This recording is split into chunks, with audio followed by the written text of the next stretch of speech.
Bonjour, bonjour, c'est Kay Tarot, j'espère que vous allez bien. Bienvenue à vous dans cette guidance sentimentale intemporelle. On va aller voir ce que cette personne ressent vraiment pour vous. Alors, pour vous aider à choisir, j'ai pris des cavaliers d'un oracle, n'importe quoi, d'un tarot de Marseille. Donc on a en premier le cavalier d'épée, en deuxième le cavalier de denier et en troisième le cavalier de coupe. Donc vous prenez celui qui vous inspire le plus, qui vous appelle le plus. S'il y en a plusieurs comme d'habitude, vous pouvez aller les voir. Il y aura peut-être soit un mix à faire entre plusieurs tas, soit ça pourra concerner différentes relations. Et puis voilà, je vous laisse choisir et je vous dis à tout de suite pour votre guidance. Aujourd'hui, cette vidéo est en partenariat avec Présage, la première application de voyance française créée en 2016. Donc Présage, c'est une petite équipe d'une dizaine de voyants qui sont triés sur le volet et qui vont répondre à toutes vos questions. Les réponses sont toujours de vive voix et sous 24 heures. Et puis en plus, vous gardez l'historique de vos échanges. Vous pouvez aussi demander des consultations au téléphone ou en visio avec le voyant de votre choix. Et ce dernier vous rappellera dans l'heure. Voilà. Enfin, sachez qu'en cliquant sur le lien et en téléchargeant l'application, vous soutenez directement la chaîne et mon travail. Bienvenue à vous qui avez choisi le premier tas avec le cavalier d'épée. On va aller voir les énergies de la relation, comme d'habitude, pour voir si ça résonne. Si ce n'est pas le cas, c'est peut-être que ce tas n'est pas pour vous. Et dans ce cas-là, vous pouvez aller en voir un autre. Et puis, c'est une guidance générale. Donc, vous prenez ce qui résonne, vous laissez le reste de côté. Et puis, si vous voulez approfondir, je propose des guidances privées, soit sur l'application Présage, qui est partenaire de cette vidéo, où je vous rappelle dans l'heure, soit via mon adresse mail, ou encore sur Facebook et Instagram. Et vous avez toutes les infos en barre de description. Alors. Hop.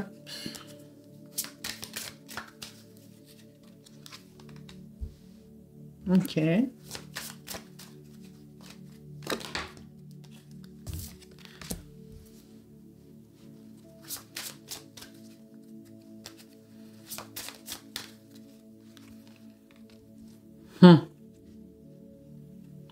Ok. C'est intéressant.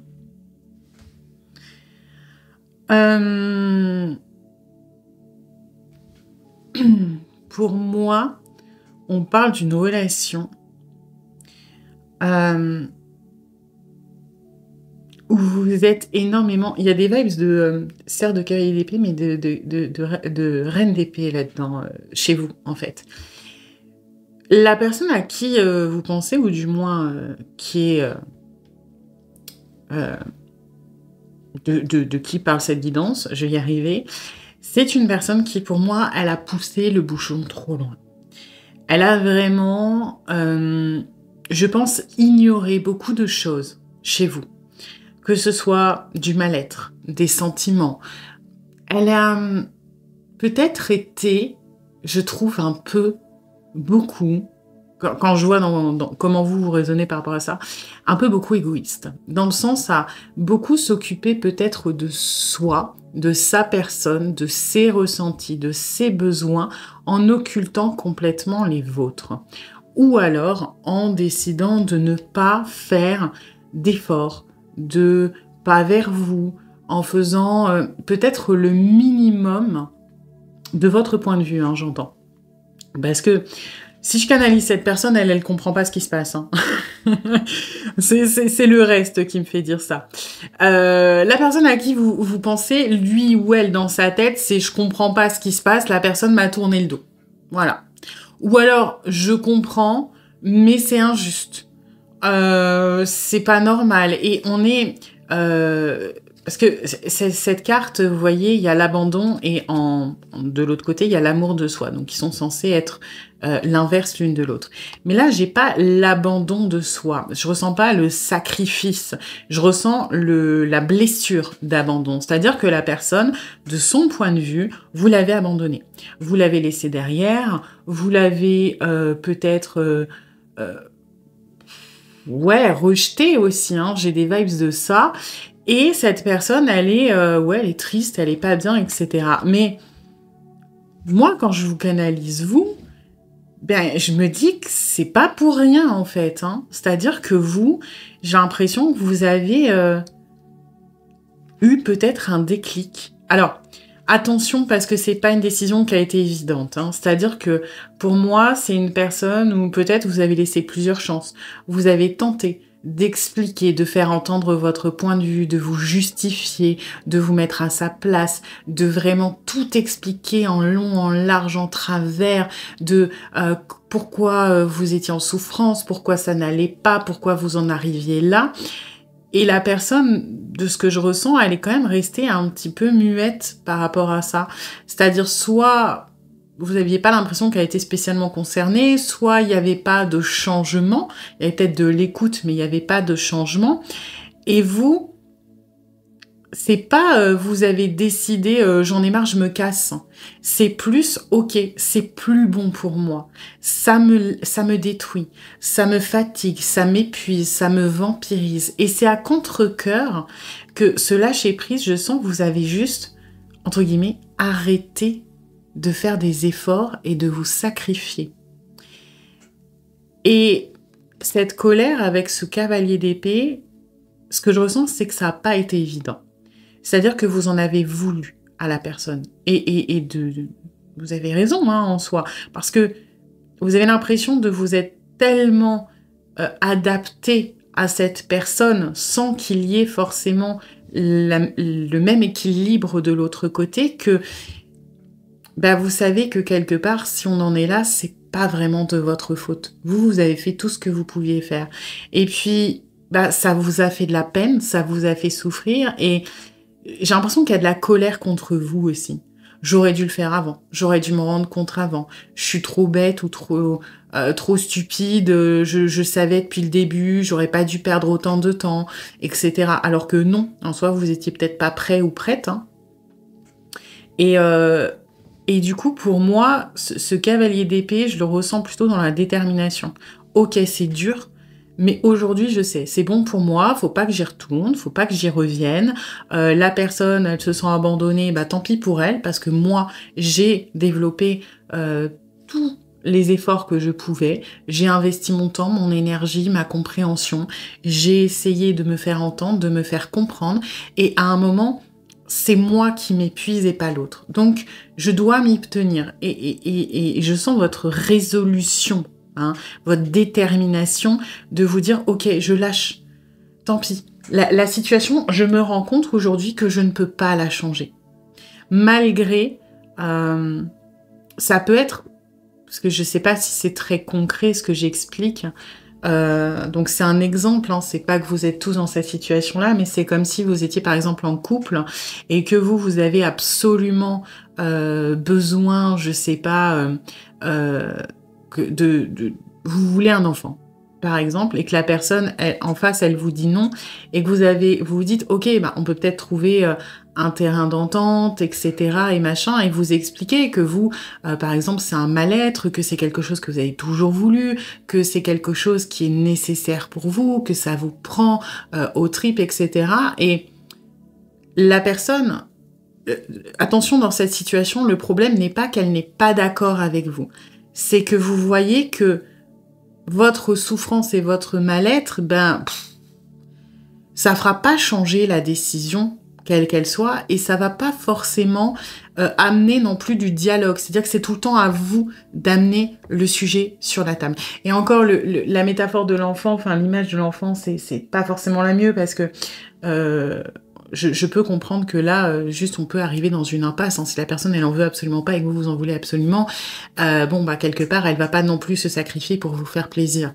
Mais ça peut être, la personne qui disparaît, par exemple, qui vous met des remis, voilà, qui vous calcule plus pendant plusieurs jours et qui revient, et que vous expliquez que vous le prenez mal, vous le prenez comme un abandon à chaque fois, vous savez pas ce que vous avez fait de mal, que vous estimez que c'est quand même pas compliqué si la personne est occupée de répondre et de dire écoute, là en ce moment je suis occupée, je te répondrai quand je pourrai, et la personne en fait elle vous dit ouais c'est cool mais tu comprends, moi j'ai pas que ça à faire, et qui se met pas à votre place. Et du coup vous, ça vous épuise, vous dites, ok, tant pis, je vais prendre sur moi, si la personne ne veut pas changer, je vais prendre sur moi, je vais essayer de moins en faire, je vais essayer de m'adapter, etc. Sauf que, arrivé à un moment de discussion, 1, ça change pas, et 2, vous voyez que la personne n'a pas envie de faire d'efforts ou ne se sent pas concerné par ça. Donc, la colère, je la sens vraiment contre vous, contre l'autre, et cette personne aussi, elle vous en veut. Et c'est ça le pire, c'est que cette personne, elle se dit, bah oui, mais bon, moi aujourd'hui on m'abandonne alors que je comprends pas trop, etc. On est un peu dans le déni là-dedans. Et franchement, c'est pas de votre faute, hein, dans le sens où vous, de ce que je ressens, vous avez vraiment essayé, et ce cavalier d'épée, il résonne aussi là-dessus, hein, de vous expliquer dans... le cavalier d'épée, c'est quelqu'un qui est très bon dans l'élocution, il défend son bout de gras, il sait donner des arguments, il a un argumentaire qui est complexe, qui est pertinent, mais bah, vous vous heurtiez à un mur. Donc, aujourd'hui, je dirais que c'est une relation... Alors, soit vous avez complètement coupé les ponts, soit vous avez pris une énorme distance, mais vous, en fait, intérieurement, vous n'êtes plus concerné par cette relation. Peu importe ce qui existe dans la matière, peu importe le stade où vous en êtes, vous pouvez très bien, on peut parler d'une relation de couple, de votre compagne ou de votre compagnon, et juste, vous êtes en mode, c'est bon, j'arrête de faire des efforts, j'arrête d'expliquer, par exemple, que je veux que tu vides le lave-vaisselle quand tu le vois plein, et qu'il est propre, je veux que tu m'aides à, je sais pas, à faire les courses, etc. J'ai compris que je me heurtais, en fait, que tu comprends pas mon point de vue. Il y a énormément de pression mentale hein, chez vous, de charge mentale, et donc, hop, je lâche. Je cherche plus ni à expliquer, ni à communiquer. Je fais ma vie, tu fais la tienne. Et c'est vrai que du coup, bah, comme je vous disais, au niveau des relations, ça peut tout représenter. Des gens en couple, des gens en séduction, des ex aussi, avec qui vous êtes partis et c'est derrière vous parce qu'il y avait ce poids que vous supportiez plus. Donc, voilà, le point commun, c'est vous. Vous avez juste dit, j'arrête de me faire du mal, j'arrête de m'investir, je lâche. Ok ? Alors, on va aller voir ce que cette personne, du coup, ressent.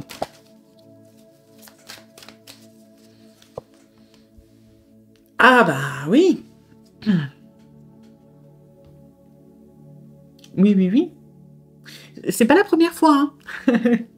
C'est pas la première fois que la personne, alors, soit se prend ce contre-coup, et ça c'est clair que c'est pas la première discussion que vous avez eue, et la personne, elle est... En fait, j'ai deux cas.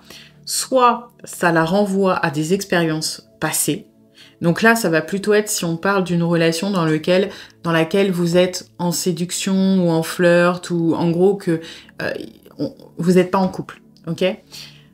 Et là, ça renvoie, j'ai l'impression, à des expériences passées de « bah tiens, c'est pas la première fois qu'on me dit ça ». Mais pour autant, sur un malentendu, ça passe. Hein. C'est-à-dire que on entend, dans les deux cas, on entend le truc que c'est pas la première fois, mais je sais pas pourquoi. Je le sens dans une espèce de déni, là, ce 9 de denier, de bâton, de se dire « ouais, bah, ça va passer, on s'est pris une petite manchette, mais rien de grave, je suis encore debout, ça va continuer. » Ok ? Donc, il n'y a pas de déclic. Si on parle d'une relation où, par exemple, vous êtes en couple ou qu'il y a une personne qui est encore dans votre vie, c'est-à-dire que vous avez lâché plus intérieurement, mais que la personne n'est peut-être pas spécialement au courant, bah, voilà, c'est l'orage est passé, on va être vigilant quand même, hein. On va être vigilant pendant un temps, mais...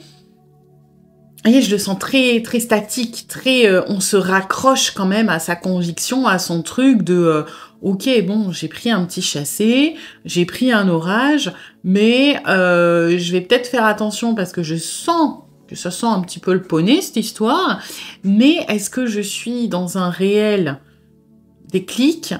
Non. Parce que là, j'ai comme une espèce d'anticipation. On me demande quelque part de donner plus, de m'investir plus, sauf que je sens que la relation, elle est en danger.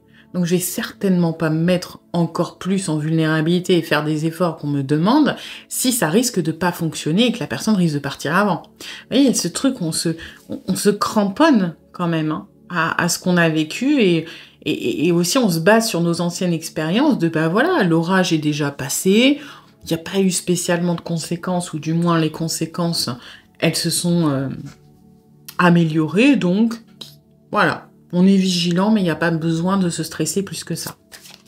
Ça, c'est pas fou. Hein.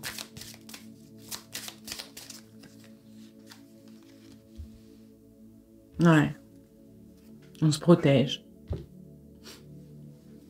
Je pense que c'est un peu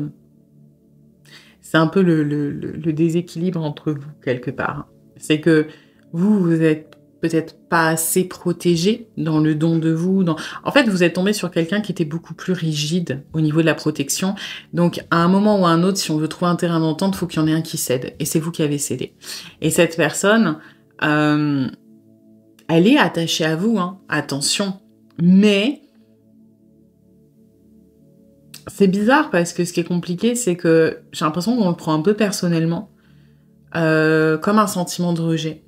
En fait, on retient pas le message, quelque part, que vous transmettez. Par exemple, si votre message, c'est « Je suis en souffrance quand tu m'ignores pendant plusieurs jours parce que j'ai l'impression de ne pas compter, que c'est un manque de respect, que tu t'en fous, que tu as au mieux à faire, etc. » Et donc, le message, c'est vous expliquer pourquoi vous souffrez. Et cette personne, ce qu'elle retient, c'est que ok, j'ai pas fait les choses bien, donc en fait, on est en train de me juger sur ce que je suis, que c'est de ma faute, que... Vous voyez, on comprend pas la raison. On s'arrête que sur les conséquences et on le prend personnellement. C'est des personnes, visiblement, qui ont assez peur du rejet, quelque part, et qui se livrent très très peu. Et le problème, c'est qu'elles se mettent elles-mêmes dans ces situations-là, hein. C'est compliqué, là. Ouais.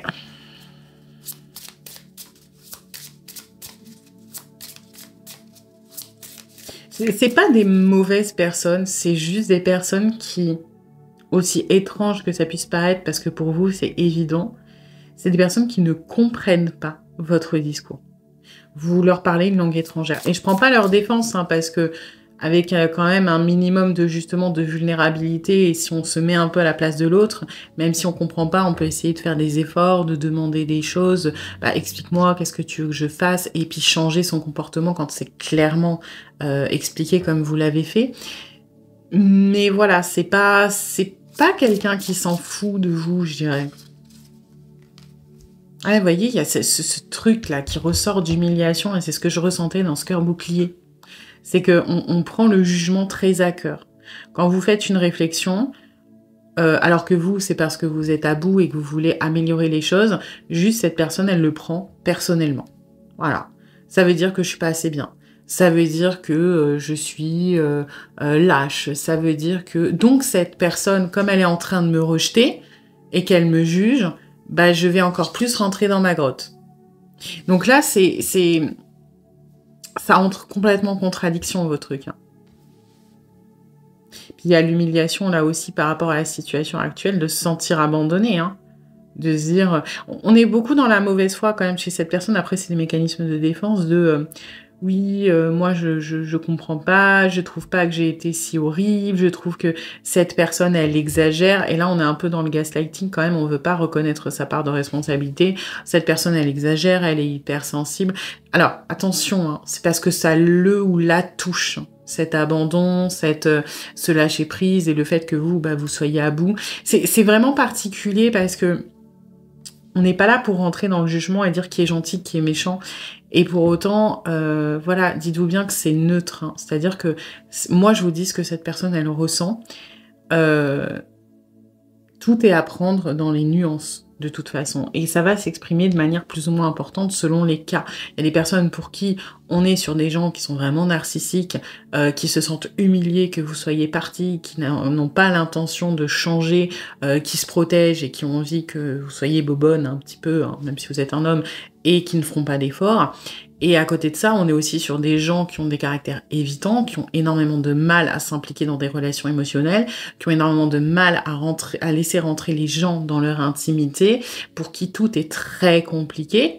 Et ça ne justifie pas, hein, ça reste des relations toxiques, et effectivement, c'est peut-être mieux pour vous de passer à autre chose, et qui se protègent comme ils peuvent, et en fait, réagissent beaucoup plus. Ils ont une sorte d'hypersensibilité aussi, ils vont réagir très très fort sur le rejet et sur le fait que vous n'êtes pas content, beaucoup plus sur tout ce que vous essayez d'exprimer, c'est pas juste que vous n'êtes pas content, c'est que ça vous fait du mal. Et dans ce cas-là, ils sont en train d'essayer de gérer leurs propres blessures. Donc, apprendre vraiment nuancer c'est propre à chacun, hein.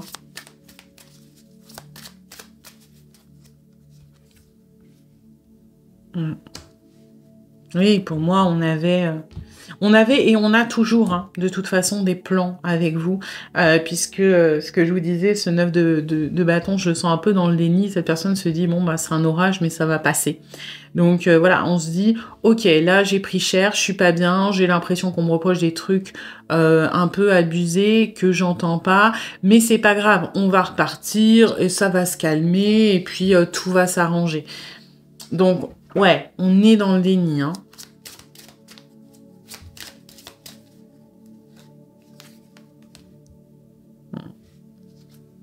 Oui. Alors, ah, j'en avais deux. Ah ben, là, vous voyez, on retombe sur un peu l'humiliation. Le petit garçon qui est penaud parce qu'il se fait engueuler par la maîtresse. Ouais, je l'avais pas vu, mais c'est intéressant. Cette personne, elle est beaucoup plus... Mais il y a une blessure là-dessus, hein. Il y a une blessure là-dessus. C'est quelqu'un qui a énormément de mal à... Je pense qu'il veut bien faire. Une personne qui veut bien faire, qui fait pas forcément bien, hein, faut dire ce qui est, et qui a énormément de mal avec la critique, avec les reproches, et qui se sent... C'est quelqu'un qui voit pas, en fait, hein. C'est quelqu'un qui se rend pas compte des choses, qui vit un peu dans son monde, il a un caractère un peu enfantin, et quand ça lui tombe dessus, parce qu'il ou elle a fait une bêtise, bah, la personne, elle se sent penaude, elle se sent humiliée, elle se sent punie, mais... Au lieu de comprendre que, comme un enfant qui se fait gronder, en fait, au lieu d'essayer de comprendre pourquoi sa maman ou la maîtresse le gronde, qu'il a mordu un camarade, bah en fait, il est juste penaud de s'être fait choper et de devoir être puni. Mais ça fait très psychopathe comment j'en parle de aucune empathie, mais c'est plus compliqué que ça. Mais voilà, c'est pas ah oui, j'ai mordu quelqu'un, c'est mal, je lui ai fait du mal, donc c'est normal. Non, c'est ouais, mais là je suis punie, j'aurais pu ma console, et puis c'est un peu exagéré. Vous voyez, on est un peu là-dedans, dans la mauvaise foi et tout, donc... Alors après, encore une fois, hein, c'est des ressentis. Vous n'êtes pas tous, on parle pas de psychopathes qui n'ont pas d'empathie ou de narcissiques, etc. C'est encore une fois, hein, je nuance, mais c'est plus compliqué.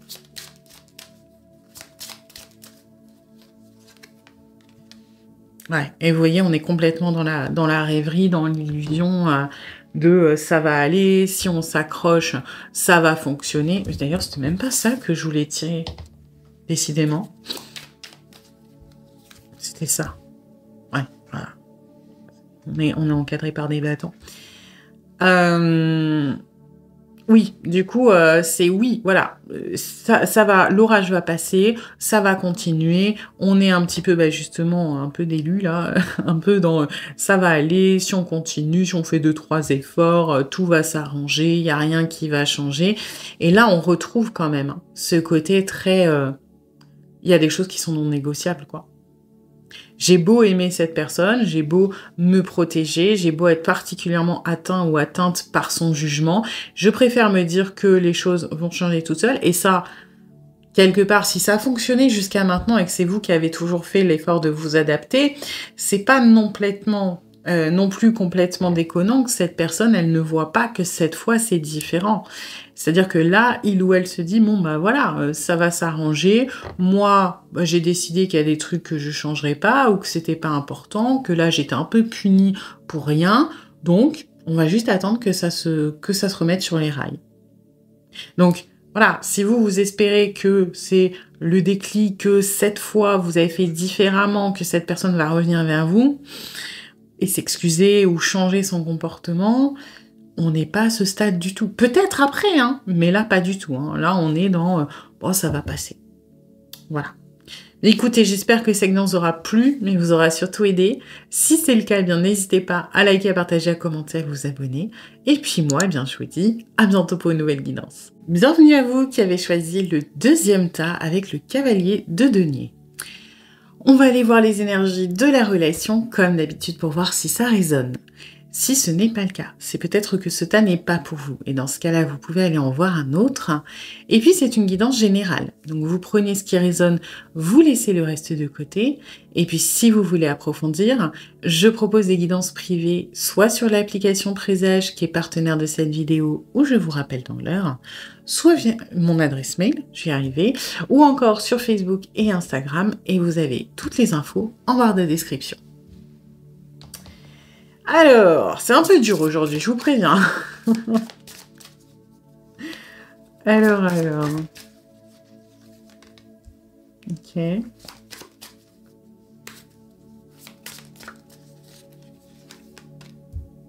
Ok.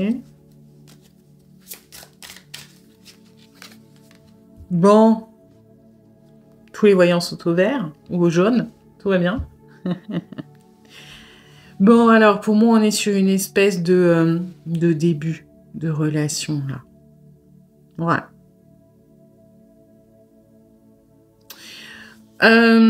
C'est plutôt bien. Alors, début de relation, bien sûr, tout est relatif. Pour certaines personnes, ça peut faire plusieurs mois que c'est on se fréquente, on discute, machin. Pour d'autres, ça fait une semaine.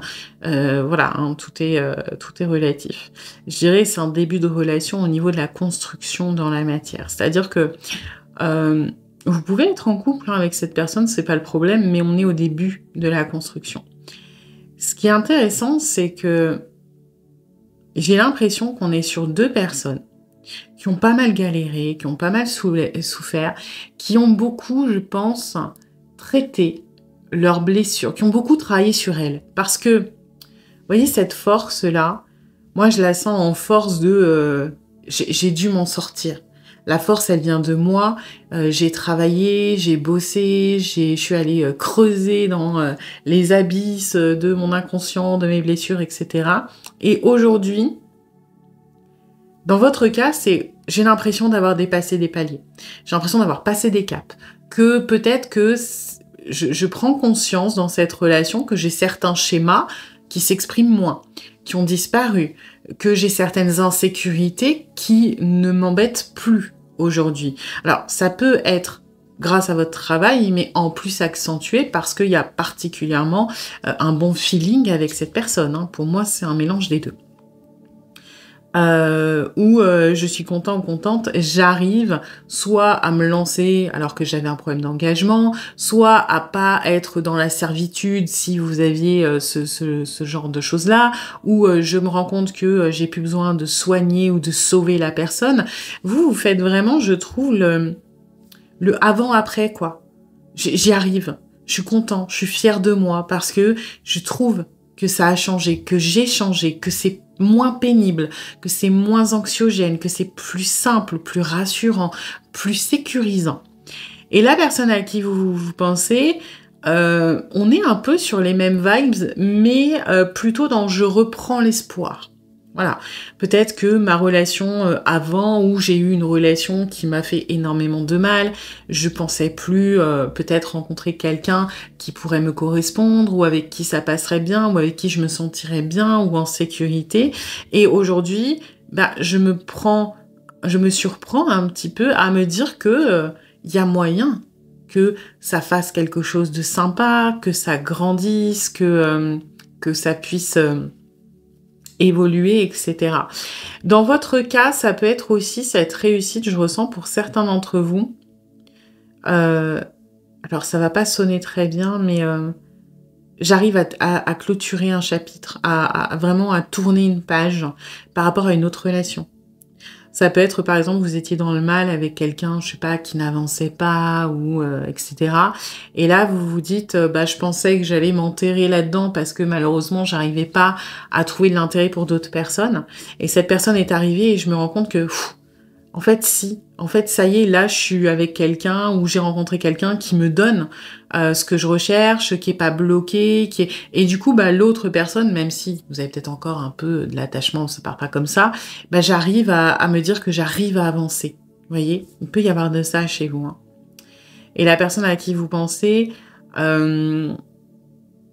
ouais, c'est plus dans j'arrive peut-être à refaire confiance ou à retomber amoureux ou amoureuse. Vous voyez, c'est plus c'est moins optimiste ou affirmé que vous. Il y a vraiment vous êtes fier de vous, d'une manière ou d'une autre, soit par rapport à votre vécu, soit par rapport à votre travail sur vous-même, soit par rapport au fait d'avoir fermé un chapitre grâce à cette personne ou avec la participation de cette personne. Mais ouais, vous êtes super convaincu, quoi, quelque part. Ça veut pas dire que vous précipitez les étapes, hein, loin de là. Au contraire. Ça peut être ça, d'ailleurs, pour certains d'entre vous, vous avez tendance à aller vite, normalement, dans les relations. Et là, bah, vous êtes fiers de vous parce que vous n'avez pas besoin d'aller vite et vous sentez que ça vous embête pas, que ça vous donne pas d'anxiété, que c'est naturel. En fait, oui, vous êtes fiers de vous parce qu'il y a des efforts qui ont été faits en amont, mais vous n'êtes pas fiers de vos efforts que vous faites maintenant parce que justement, vous êtes fiers de ne pas avoir à en faire quelque part et que ça se fasse tout seul sans que ce soit rechigner, prendre sur soi, essayer de se contrôler. Vous voyez, c'est plus naturel que ça et c'est ça qui vous rend heureux. Ok, bon, et ben on va aller voir ça. Alors...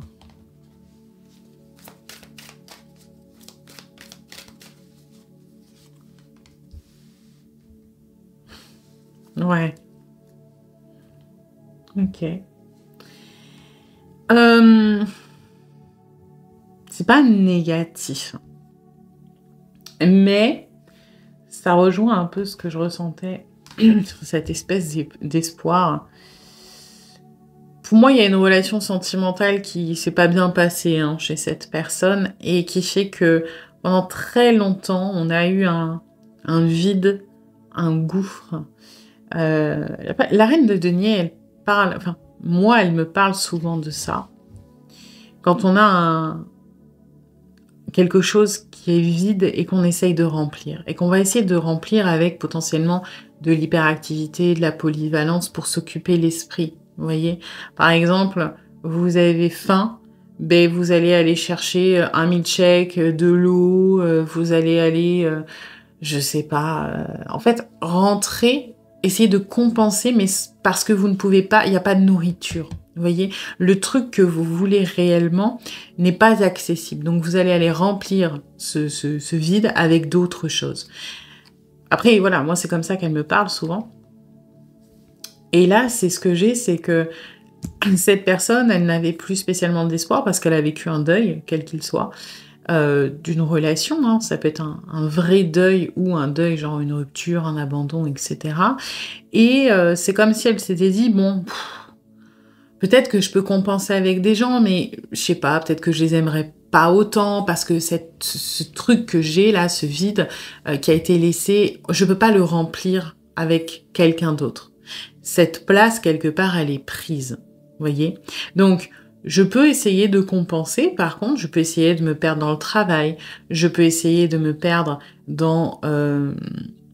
je sais pas, les activités, dans les loisirs, mais, et d'ailleurs je suis en train de penser, c'est pas forcément une relation qui s'est mal passée, hein, ça peut être un deuil tout court ou un vide, en tout cas il y a un vide à l'intérieur de cette personne que il ou elle a ignoré pendant longtemps, que il ou elle a essayé de remplir différemment, notamment en s'occupant, alors ça peut être dans les relations, ça peut être dans d'autres choses, et aujourd'hui, et vraiment ça résonne très très fort avec ce que je ressentais, c'est comme si cette place qui pendant longtemps, ce vide, ce gouffre qui pendant longtemps n'avait pas pu être rempli par peut-être un sentiment similaire de l'amour, là avec vous ça passe.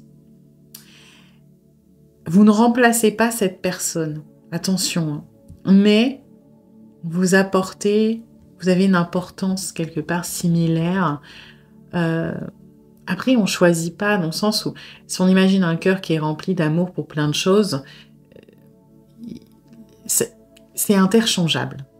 On va dire ça comme ça. Chaque personne a une place précise, bien évidemment. Mais le sentiment de vide que l'on a,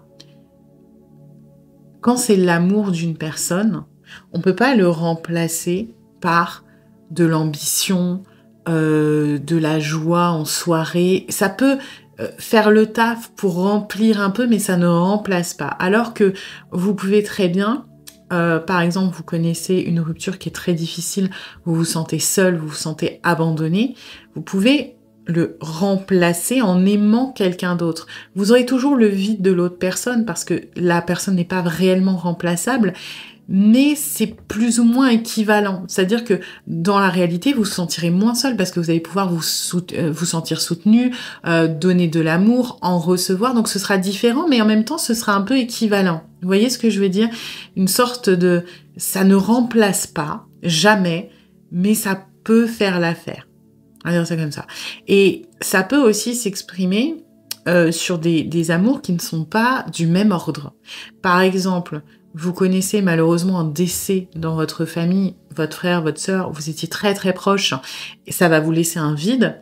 Et ce vide, encore une fois, ne pourra pas être remplacé, mais vous pouvez remplir une partie de ce vide en aimant d'autres personnes, que ce soit d'une manière romantique, d'une manière amicale, etc. Et l'absence sera un peu moins insupportable. Mais pour autant, la personne qui vous manque, elle reste irremplaçable. Voilà. C'est un peu compliqué à expliquer et j'espère que je vais offenser personne, hein, parce que bien sûr, encore une fois, personne n'est remplaçable. Mais au niveau émotionnel, il faut dire ce qui est, il y a des compartiments, on va dire ça comme ça, qui certains sont plus ou moins interchangeables et d'autres non. Et donc, cette personne-là qui a vécu ce deuil, quel qu'il soit, elle n'avait jamais trouvé quelque chose de constructif ou d'équivalent pour remplir ce gouffre. Et avec vous, on est en train de se dire que ça fonctionne. On n'essaie pas spécialement, hein, attention, vous n'êtes pas un pansement, vous n'êtes pas un transfert. Mais c'est comme si une partie de notre cœur qui s'était éteinte, qui s'était endeuillée, elle est en train de se réactiver grâce à vous. Encore une fois, ça n'enlève pas, ça n'efface pas les souffrances du passé, ça n'annule pas ce que l'on a vécu, mais vous réactivez des zones qu'on croyait éteintes. Vous voyez? Et ça... on le ressent parce qu'on a peut-être moins besoin de compenser dans la vie de tous les jours. On se sent moins en insécurité. On se sent peut-être moins en hyperactivité ou en fuite. Donc, vous êtes en train de prendre une place très importante dans la vie de cette personne.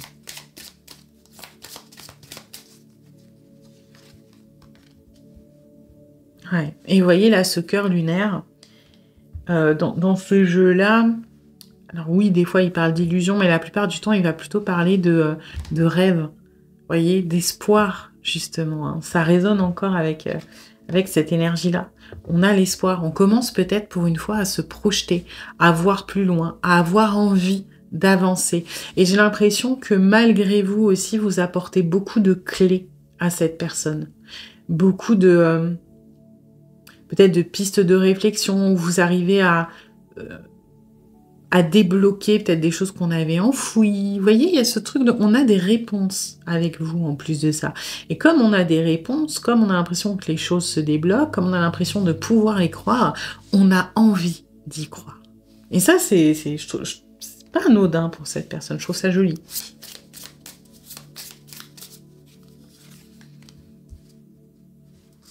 Ouais, bon, là, c'est un peu plus... On a peur de pas être à la hauteur, vous voyez? On a peur de... C'est un peu... Vous savez, par exemple... Alors, c'est pas de la paranoïa, mais... Ça vous est peut-être déjà arrivé à l'école, au collège, au lycée, où vous voyez des gens qui discutent entre eux et qui rigolent alors que vous n'êtes pas loin. Et vous allez vous dire, si vous manquez de confiance en vous, par exemple, ils sont en train de se moquer de moi. C'est parce que, je sais pas, je suis pas beau, je suis pas belle, ou parce que peut-être je me suis lavé les mains, mon t-shirt il est mouillé, je suis sûre qu'ils se moquent de moi. Alors que ça se trouve, ils sont en train de raconter leur meilleure blague de Toto, hein, on n'en sait rien. Et c'est un peu ce que je ressens de... Comme vous devenez important et importante, peu importe, on a l'impression d'être sur la sellette. Vous voyez, c'est pas normal, je mérite pas ça. Donc, est-ce que quelque part on va pas me rejeter? Est-ce que on va pas me dire que je suis pas assez bien? Est-ce que, vous voyez, c'est plus la confiance en soi et l'estime de soi là qui résonne de est-ce que la personne elle va pas me la faire à l'envers parce que c'est pas vraiment ça, mais est-ce que je suis suffisant ou suffisante? J'ai honte de moi. Vous voyez, dans cette humiliation, c'est moi, j'ai honte de moi. Et donc forcément, j'interprète comme quand il y a des gens qui rigolent à côté de vous, si vous avez honte de vous, vous allez interpréter que les gens ont honte aussi de vous. Alors que pas du tout. Alors des fois, oui, hein, dans les comédies américaines, par exemple, mais non. Des fois, ils font juste leur vie et c'est vous projetez votre propre anxiété sur les comportements des autres. Et là, c'est ça. Moi, j'ai honte de moi. Moi, je suis cassée. Moi, j'ai pas forcément réussi jusqu'à maintenant à faire ce que je voulais. J'y croyais même plus. J'ai peut-être galéré, etc. Donc moi, comme j'ai honte de moi, j'ai peur que cette personne ne m'estime pas. Ne m'estime pas comme moi je ne m'estime pas. Donc on a très peur de ça.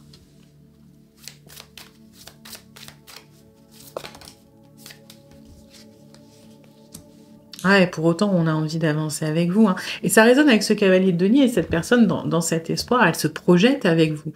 Lentement mais sûrement, on a des projets, on a envie d'avancer, on se sent bien, on se prend à y croire, à rêver à quelque chose. Bon, maintenant, on est encore affecté par des choses du passé, mais c'est normal, hein, en soi. La guérison, ça se fait pas comme ça, hein.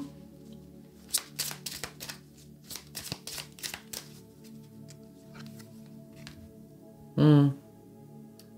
Ouais. Et là, vous voyez, cette lune, et c'est un peu cœur lunaire 2 fois, hein. Mais cette lune-là, elle est vraiment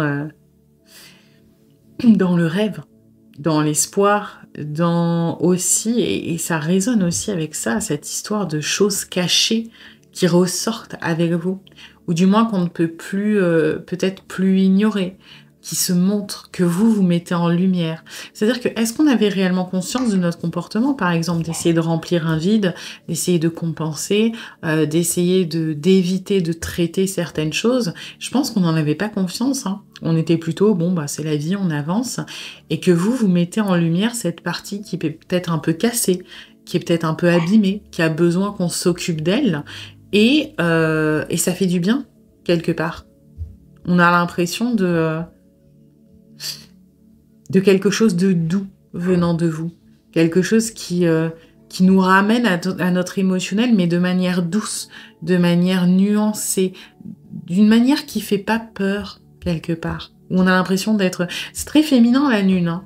Donc, vous voyez, ce truc un peu comme la maman qui va aller regarder sous le lit avec son enfant, de regarde, je suis avec toi, il y a rien, ça va aller, on va mettre une lumière. Vous voyez, plus ce truc de, voilà, je te montre qu'il y a deux... Enfin, vous le faites sûrement pas exprès, hein, mais on voit qu'il y a des choses qui étaient peut-être un peu planquées, qui nous faisaient peur, et puis il y a cette douceur chez vous qui fait que ça fait moins peur, qu'on a envie de s'y intéresser, et donc on se projette.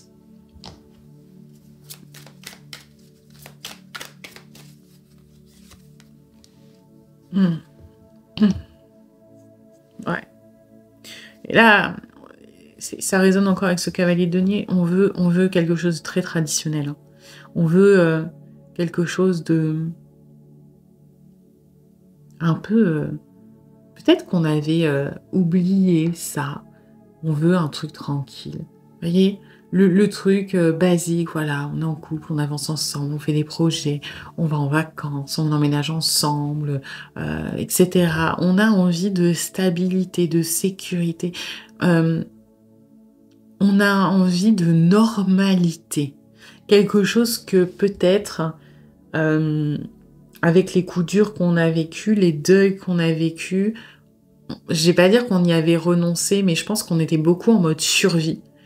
Et là, on a envie de vivre, on a envie de normalité, on a envie de, voilà, partir en vacances, d'aller faire ses courses au Aldi ensemble, de se disputer pour la couleur de la peinture de la cuisine, peu importe, vous voyez.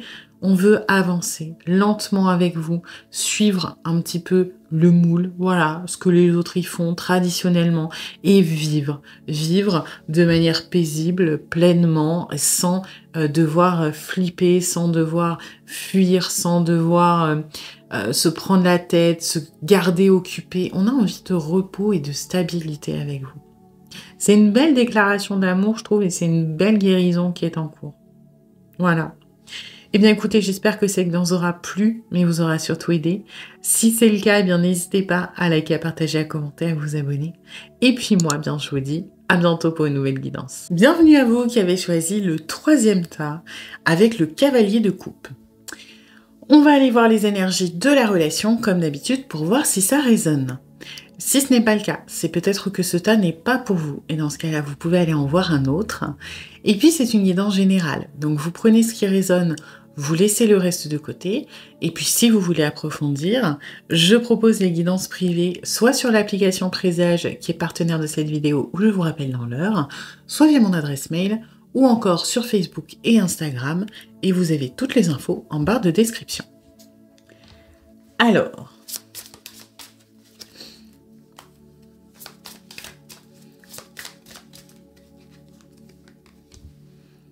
Ok.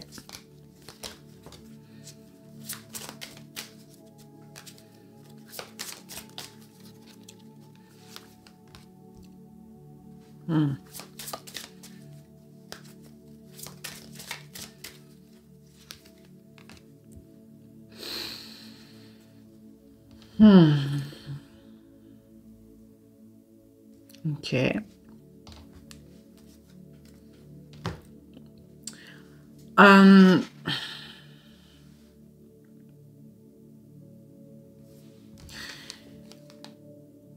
Je le sens pas... Vous savez, la personne, là, je la sens en apathie. Vous savez, quand on est en dépression un peu. C'est pas l'ennui, je m'ennuie de la relation et la personne s'ennuie pas de vous. C'est plutôt j'ai goût à rien. Tout devient dur. Tout devient compliqué. Même ce que j'aime faire me demande des ressources monstrueuses. Par exemple, j'ai envie d'aller le voir ou la voir, mais quand je pense au fait que faut que je m'habille, faut que je me douche, faut que je sorte à l'extérieur, faut que je prenne la voiture, ça va durer. Ben en fait, j'arrive pas à me concentrer sur le positif que la joie m'apporte normalement parce que je suis trop fatiguée. Parce que ouais, on est sur une personne qui est pas bien, hein, qui est pas bien. Pour moi, vous savez, c'est un peu... Il y a des personnes comme ça, parfois, où vous l'avez peut-être vécu, hein, par phase, où on se culpabilise parce qu'on se dit qu'on est feignant ou feignante, hein, qu'on a envie de rien, qu'on fait rien, qu'on glande, qu'on procrastine. C'est rarement le cas, hein, sachez-le. Généralement, c'est juste parce qu'il y a quelque chose qui nous travaille, qu'on est anxieux ou anxieuse. Alors, ça peut être dans une situation particulière où vous êtes clairement capable d'identifier ce qui vous tracasse, mais ça peut être aussi des choses qui sont enfouies, et des choses qui font que votre esprit, il est jamais en repos. Il est tout le temps en train de courir en arrière-plan, en train de gérer ses angoisses, en train de gérer ses insécurités, en train de gérer ses peurs, et si on le conscientise pas, on a l'impression que tout va bien. Sauf que ça va s'exprimer, en fait. Votre corps, il va somatiser, c'est-à-dire que quelque part, si votre esprit en arrière-plan, comme sur un ordi ou un téléphone, il a 60 000 onglets ouverts, bah, vous étonnez pas qu'il rame un peu, quoi. Et là, c'est ça. La personne à qui vous pensez, elle a 50 000 onglets ouverts en arrière-plan, de stress, d'angoisse, de peur, d'insécurité, de tracas, de machin. Et ça l'épuise. Et elle s'en rend pas compte parce que la fenêtre, elle est réduite. Vous voyez, elle est fermée, elle est dans la barre des tâches. Donc, quand il essaie de lancer, ou il ou elle essaie de lancer son jeu, par exemple, hein, c'est une personne qui a envie de se faire une petite partie, j'en sais rien, de Pac-Man, bah l'ordi, il crache, l'ordi, il rame, l'ordi, il est lent, il freeze. Alors, bah du coup, est-ce que vous avez vraiment envie de jouer à Pac-Man dans ces conditions? Bah non. Si l'ordi, il galère... Vous voyez, imaginez, essayez de jouer ou sur votre téléphone et il rame parce qu'il est vieux. Ben, on perd le plaisir de s'amuser. Pourquoi? Parce que les contraintes deviennent vraiment handicapantes. Pour autant, imaginons, vous adorez Pac-Man. Hein. C'est pas Pac-Man le problème, c'est les conditions. Et c'est ce que je ressens ici. C'est que cette personne, ben, quand elle veut jouer à Pac-Man, donc quand elle veut, mettons, vous voir, par exemple, ou faire d'autres choses dans sa vie, et ben, comme elle est au ralenti, comme c'est stressant d'une manière supplémentaire, comme c'est fatigant, elle a plus les ressources. Donc ça crache, ça bug, et c'est chiant. Voilà. Donc, C'est pas contre vous, hein, attention, vraiment retenez cette histoire d'onglet ouvert, ce qui fait que la personne, elle est sur les rotules. Et j'ai l'impression qu'elle ne s'en rend pas compte. Dans sa tête, elle est juste, je sais pas, je me sens un peu pas bien, je m'ennuie, j'ai envie de rien. Vous voyez, comme un ado, là, qui fait un peu la tête, alors que, pour moi, il y a des trucs beaucoup plus profonds, là. Vous, de votre côté, bon, pas de chance pour vous, vous êtes hypersensible, ok? C'est pas négatif hein, en soi, attention, c'est du côté lumineux de la carte, mais c'est bien et c'est pas bien. C'est bien parce que du coup, je pense que vous sentez quelque part que c'est pas contre vous, qu'il y a quelque chose qui cloche, que cette personne, elle fait de son mieux. Je pense que vous avez l'intelligence émotionnelle de comprendre la situation.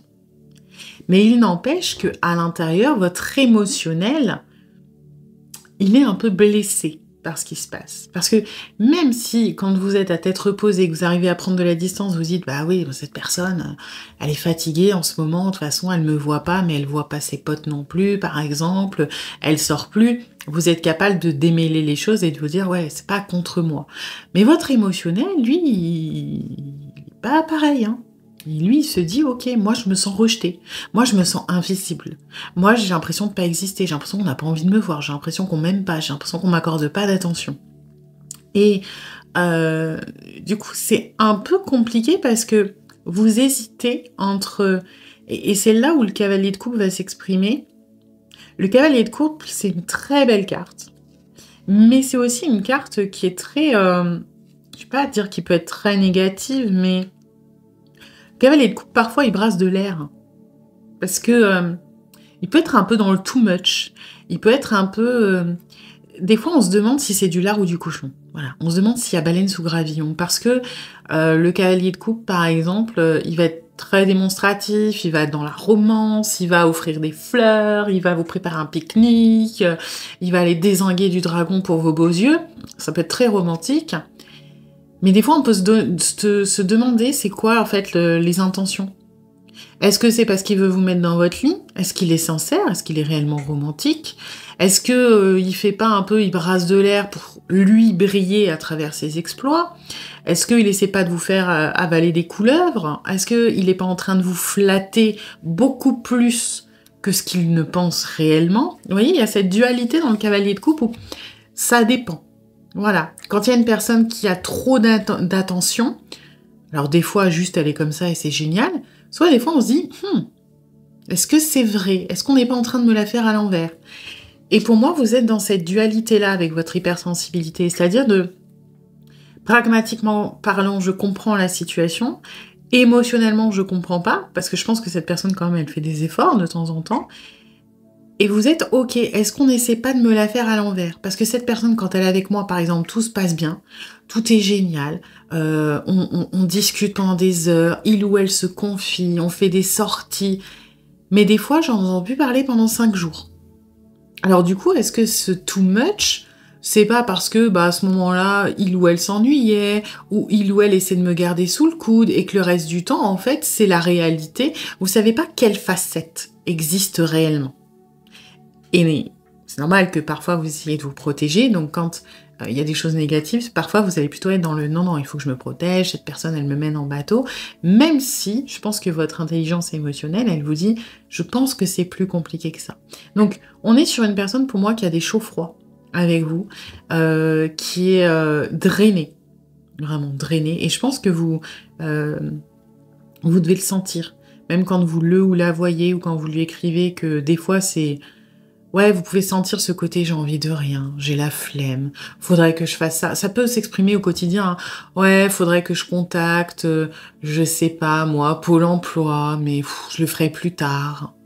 Faudrait que j'aille en course, mais aujourd'hui j'ai pas envie. Il peut y avoir des choses comme ça, hein, ou à remettre à plus tard. J'aimerais bien qu'on se voit, mais on essaie de se caler la semaine prochaine, parce que pas d'énergie, parce que pas de solution. Et ce qui fait que, ouais, c'est compliqué parce que cette personne, elle se sent pas bien, elle sait pas pourquoi, parce que il y a pas de... Pour moi, la personne n'est pas en dépression, dans le mal-être, elle est apathique, elle est dans l'ennui. C'est pas pareil, hein, parce que quand on est vraiment... alors encore une fois, chaque dépression est différente, mais dans le cliché de la dépression où on est dans la tristesse, on sait qu'on va pas bien. Vous voyez, on peut mettre des mots dessus, c'est pas normal d'être dans la mélancolie, la tristesse et la souffrance toute la journée. Quand on s'ennuie, on est dans une société où c'est tellement mal vu de pas faire d'efforts, de glander, de se reposer, qu'on va être dans la culpabilité. Et donc, on va pas se dire qu'on a un problème, on va se dire qu'on est feignant. Donc, c'est compliqué, dans le sens où cette personne n'a pas les bonnes informations sur son état pour moi. Ok. Bon. Alors, on va aller voir.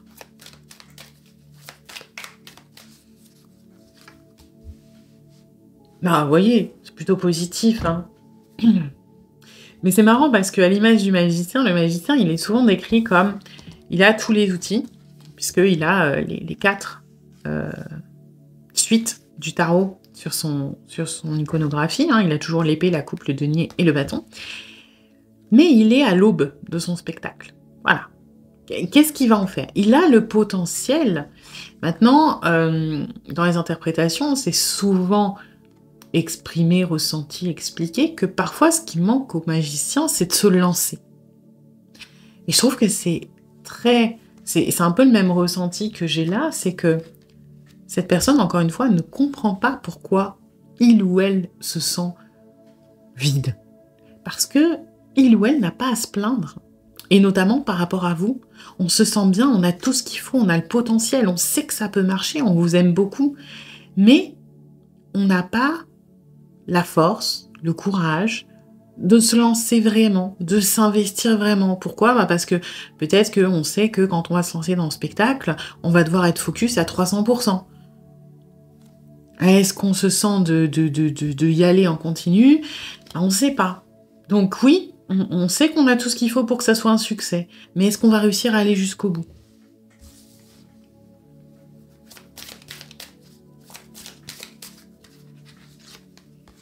Ah, bah vous voyez, c'est pas que des conneries, hein.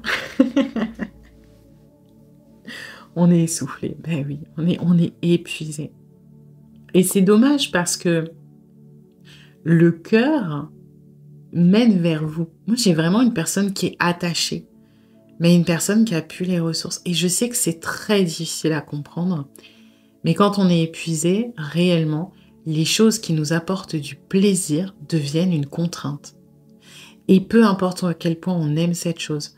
Si vous pouvez faire le test chez vous, si vous êtes maso, vous avez une passion, je sais pas, par exemple, le dessin, le tricot, la musique. Essayez de ne pas dormir pendant 2 jours.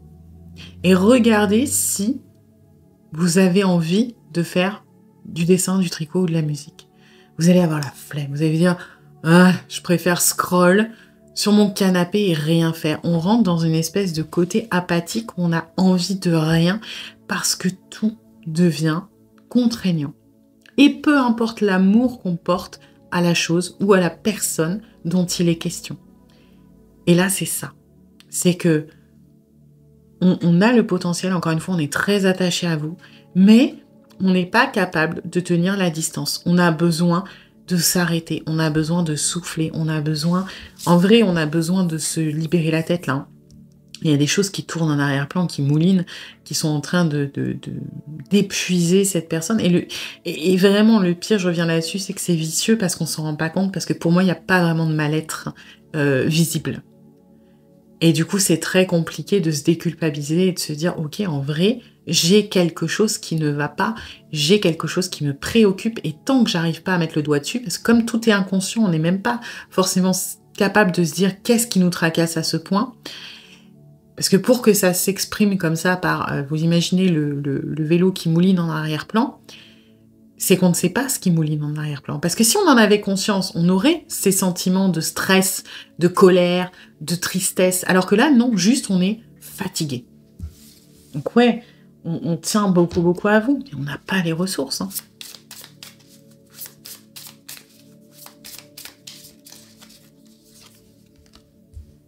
Voilà, observation. Et là, je ressens la passivité, hein, en fait. On observe, mais on ne se lance pas. On est content, hein, encore une fois, on aime ce que l'on vit avec vous, mais on est dans l'inaction, on est dans l'immobilisme, on est dans le ouais, j'observe, je profite un peu, mais je suis pas capable de d'acter quelque part. Je suis un petit peu dans l'analyse constante, dans la procrastination constante. Vous savez, ça peut faire penser un petit peu à si vous avez un projet, ça va parler à beaucoup de personnes si par exemple vous vous êtes mis à votre compte ou que vous souhaitez vous mettre à votre compte. Ce petit truc où comme on a peur, on procrastine sans s'en rendre compte. C'est-à-dire qu'on va analyser le marché, regarder la concurrence, se dire oui, mais faudrait que je teste ça avant. Et c'est cette phase d'observation en fait qui nous empêche de passer à l'action. Pourquoi? Parce qu'on n'est pas sûr, par exemple. Et là, c'est plutôt pourquoi? Parce qu'on n'a pas l'énergie. Donc, on va, voilà, se dire, oh bah j'ai peut-être besoin de voir comment ça va. C'est pas autant conscientisé, mais voilà, qu'on voit si ça peut marcher juste en s'écrivant et puis tranquille dans les dates. Enfin, en tout cas, on essaie de repousser entre guillemets l'engagement si vous êtes dans cette phase-là. Hein. C'est-à-dire que vous n'êtes pas encore officiellement en couple. On peut être dans cette volonté de repousser justement tout ce qui va être engageant en se mettant dans une phase d'observation.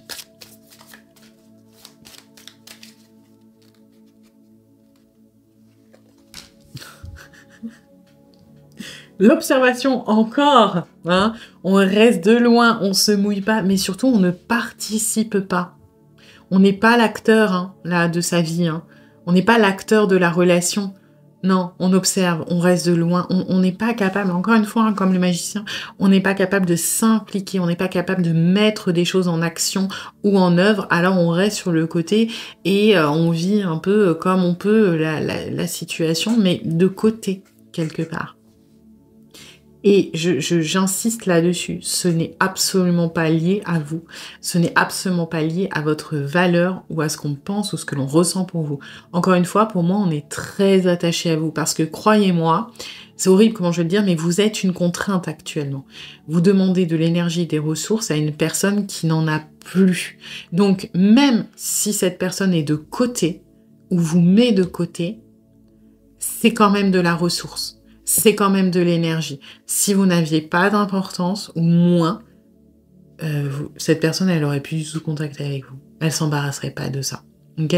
Là, il y a la volonté quand même de faire partie de votre vie, même si c'est un peu en retrait, même si c'est un peu à côté, on tient réellement à vous.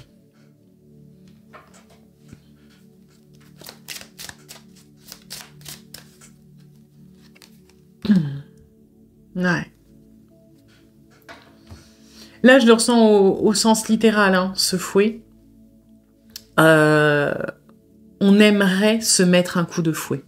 On aimerait être capable de justement se lancer, de faire des actions, d'avancer. On n'est pas du tout dans on a envie de vous prendre la tête, hein. Attention, c'est vraiment ce truc de on aimerait se remuer, on aimerait se bouger. Parce que cette personne, oui, elle est fatiguée, elle n'a pas d'énergie, etc.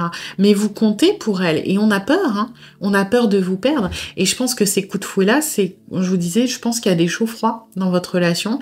C'est quand on a peur, on se dit on va le perdre ou la perdre, bam, allez, je me sors les doigts, j'y vais, je donne tout, on se voit, on se détend, finalement ça me fait du bien, je suis content d'être venue, c'est génial. Sauf que bah, forcément, quand on fait on donne un effort comme ça, vous imaginez que c'est une personne qui vient de faire un sprint, elle est allée chercher ses dernières forces.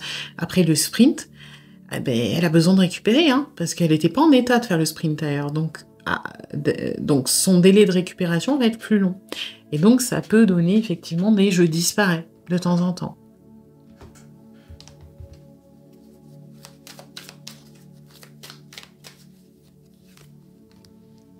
Ouais. Et oui, on est sérieux par rapport à vous, hein. On est impliqué, on aime cette relation, mais et c'est pas anodin que ce soit un 8 de denier. On aurait pu tomber sur de la coupe pour vous faire passer le même message que cette personne elle est bien avec vous, un as de coupe, un 2 de coupe, peu importe. Pourquoi un 8 de denier? Parce que c'est là tout le truc de la guidance. On aime ce que l'on fait, mais actuellement, et il faut absolument pas le prendre mal, c'est la situation, vous êtes un travail. Vous demandez de l'énergie, quelqu'un qui fait un métier de passion, parce que lui donner, c'est ça, c'est faire un travail que l'on aime, qui nous nourrit, etc. C'est bien, mais généralement, tous les métiers de passion sont très fatigants. Si vous voulez être footballeur professionnel, faut vous lever à 4 heures tous les matins, aller courir, faites votre sport, faire votre entraînement, etc. C'est des métiers qui sont très drainants. Si vous voulez percer dans la musique, c'est pareil, ça va vous demander des heures de travail, parce que vous sortez un peu des sentiers battus, ok. C'est bon, généralement, les métiers de passion, ça va plutôt être des trucs un peu artistiques ou créatifs. Voilà, hein, vous allez rarement faire un métier où ça peut être l'humain aussi. L'humain demande beaucoup de ressources. Peut-être, mais c'est une minorité, qu'il y a des gens, leur métier passion, c'est les chiffres et c'est être comptable, etc. C'est plus rare. Si vous aimez les chiffres et que c'est un métier passion, ça va plutôt être la finance, par exemple, la bourse, les investissements. Et ça, c'est pareil, ça demande beaucoup de recherche, d'investissement, d'énergie, de ressources. Et oui, on a de la passion pour vous, on vous aime, on tient à vous. Mais à la hauteur de ce que c'est passionnant, ça demande beaucoup d'énergie. Voilà. Donc, ne prenez vraiment pas pour vous les moments un peu compliqués, peut-être de disparition, de recul de cette personne. C'est lié à son état actuel. Et malheureusement, c'est un état qui peut durer longtemps si cette personne n'identifie pas que cette fatigue, cet épuisement est lié à un épuisement psychologique et que c'est pas quelqu'un juste qui glande. Parce que le pire, c'est de se culpabiliser, du coup de se forcer à faire encore plus de trucs, et généralement on brasse de l'air, et puis de voir que ça n'avance pas et d'encourager ce mal-être, hein, quelque part. Voilà. Eh bien écoutez, j'espère que cette guidance vous aura plu, mais vous aura surtout aidé. Si c'est le cas, eh bien n'hésitez pas à liker, à partager, à commenter, à vous abonner. Et puis moi, eh bien je vous dis à bientôt pour une nouvelle guidance.